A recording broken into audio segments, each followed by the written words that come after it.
would you say is the primary reason most associate members join their local home building association? Probably the biggest reason, the initial reason that associate members join any local is really to get business contacts. They want to get in, get immediate business, immediate gratification, and that's not the case. There's maybe a handful that'll be very fortunate and lucky, and I'm using that word, highlighting that. If you highlight it, lucky, they get that opportunity right off the bat. You want to come into the association, you want to understand that the association really is about protecting the builder's business. If it protects the builder's business, just by that very fact, it protects the associate's business. Builder stops building tomorrow, the day after tomorrow, we're all out of business. So you have to understand that's what the association truly is all about. But in order for you to get more involved with the builders, you want to work on building relationships, working with the builders on committees, taking an active interest in associate activities that help keep the money coming in. Through these efforts, through this committee involvement, is where you build the relationships. You get to know who you are as a person, how you are as a volunteer. What are some of the ways, from your years of experience selling to builders, what would you say some of your techniques have been to build better relationships with your clients?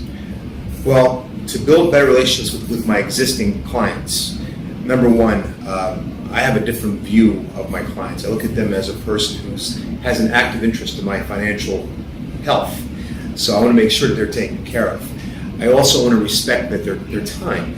If I go to visit them, I have to understand that, number one, again, with the financial climate that we're in, their staffs are pretty much leaned out. When I go to visit them, I better go there for a very good reason. We can have idle conversation later on. I can always send them a note, help everything's okay, contact me when it's convenient for you, whatever the case may be. But if I'm going to visit them, I better be in there with some great news for them. You got to give them the bad news too. I mean, you can't hold that back. You have to make sure that you're on top of that as well. But you have to have a reason, a bona fide reason for contacting and disrupting their day. Because if you come unannounced, you're disrupting their timetable. As far as when you do meet with them and share information with them, do you have any advice about what types of literature to provide, or what types of information you want to leave with the builder? Well, number one, don't bring literature that's out of date. I know one story of a person who brought in literature to a builder of a product that was discontinued. I don't think that helps you. The problem selling that, I would say. That doesn't help you very much.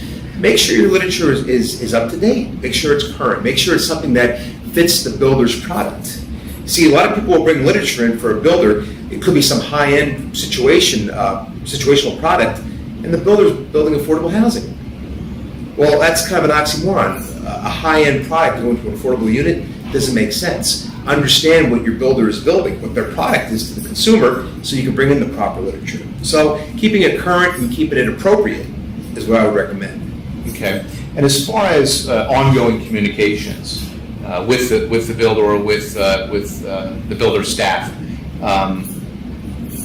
what advice would you have as far as keeping them in the loop as far as what your business is going through? If there's a product discontinuation, things of that nature, and they're using that product in their home, in their own product, you got to let them know what's going on. You have to let them know that this is going to be discontinued in X amount of months, X amount of days, whatever it may be. But before you do that, have an appropriate alternative for them. So when you come in there, I have bad news, but this may work out for you just as well, if not better. Maybe we'll give you something as a sample just to try to make sure you can be happy with it. We'll work this through together. Sometimes product discontinuations are something you can't help.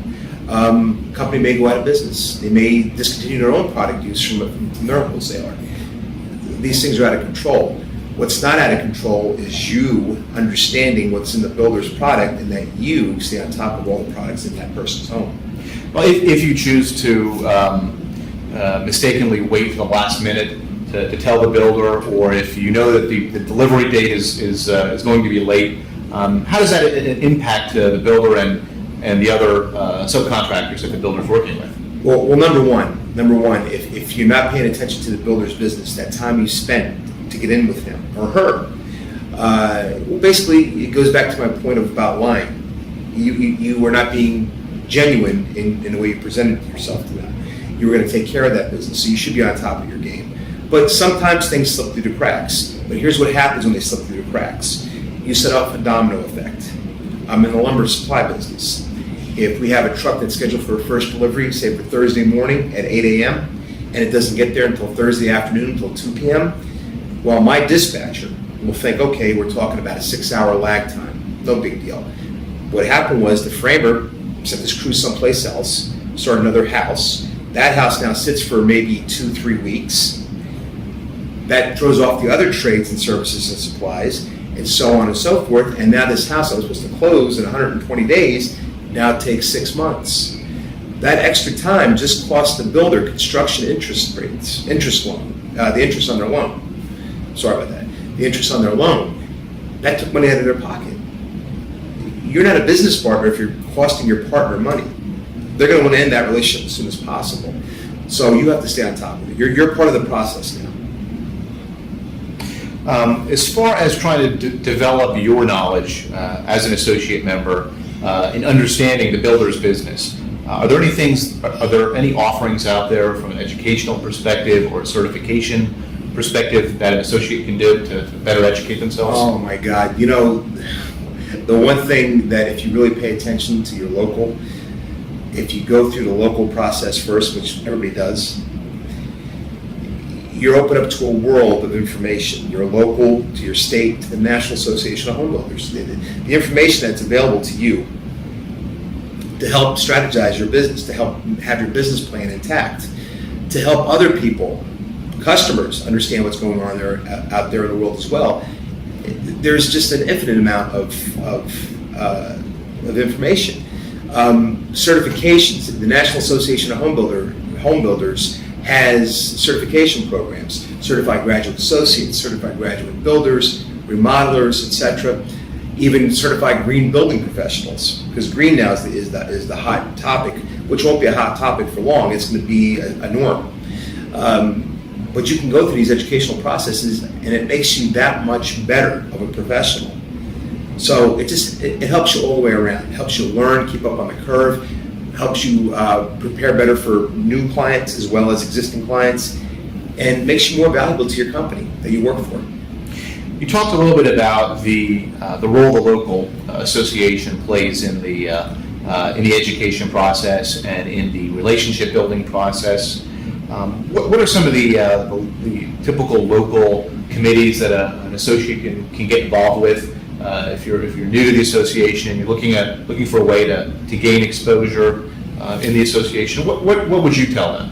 One of the easiest vehicles and one of the most fun of the committees, if that's the correct grammar, the most entertaining committee, I should say, is getting involved, and every local has it.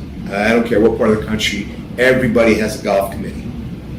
That's where all the associates are having fun. They're all going to the golf outing.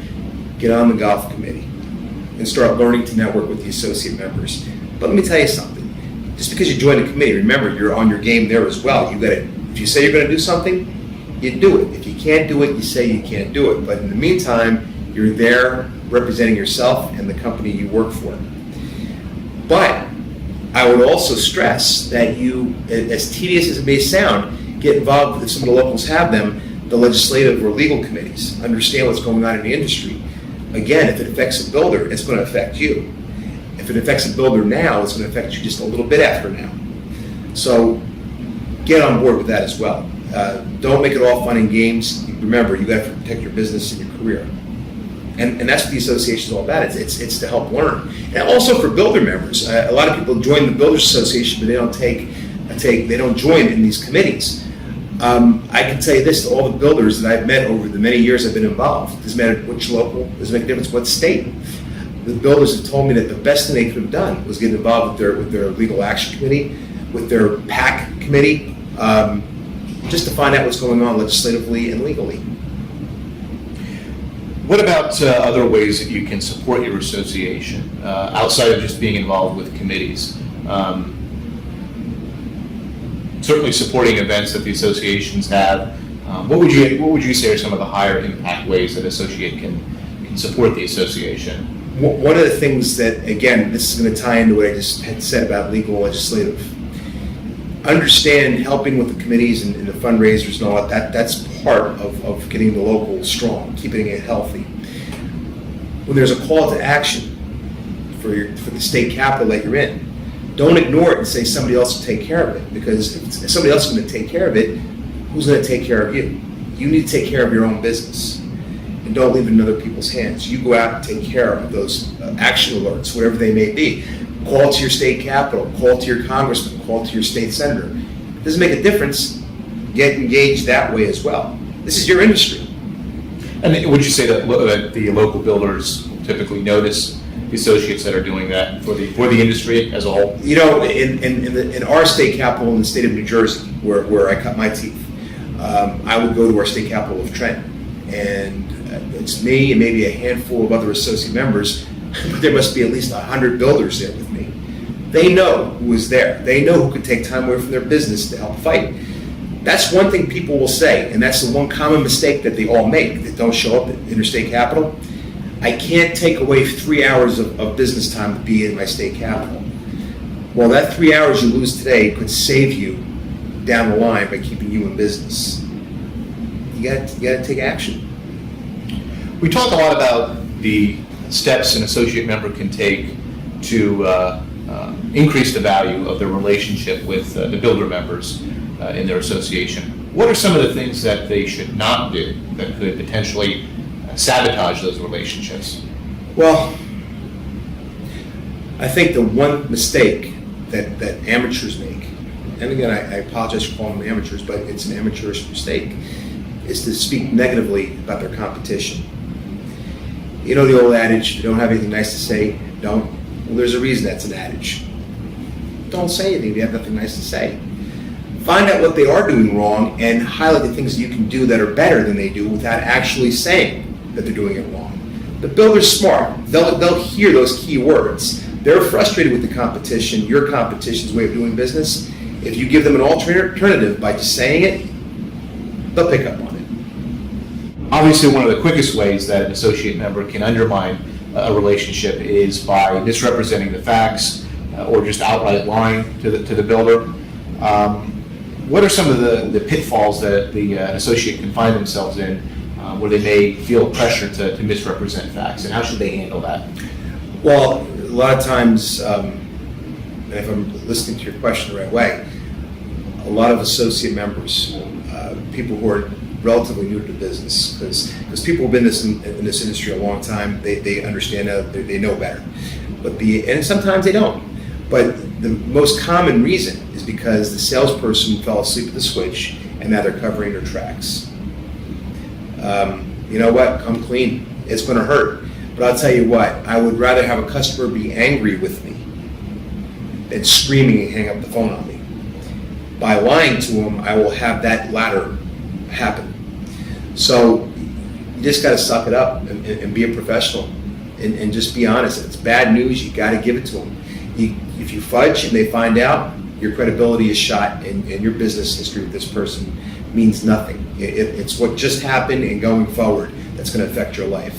And you'll get a reputation for not being trustworthy. You might as well just call it quits. Thank you for your time, Michael. What would you say your experience has been in the local home buildings association, and what piece of information would you leave behind with a new associate that may be watching this?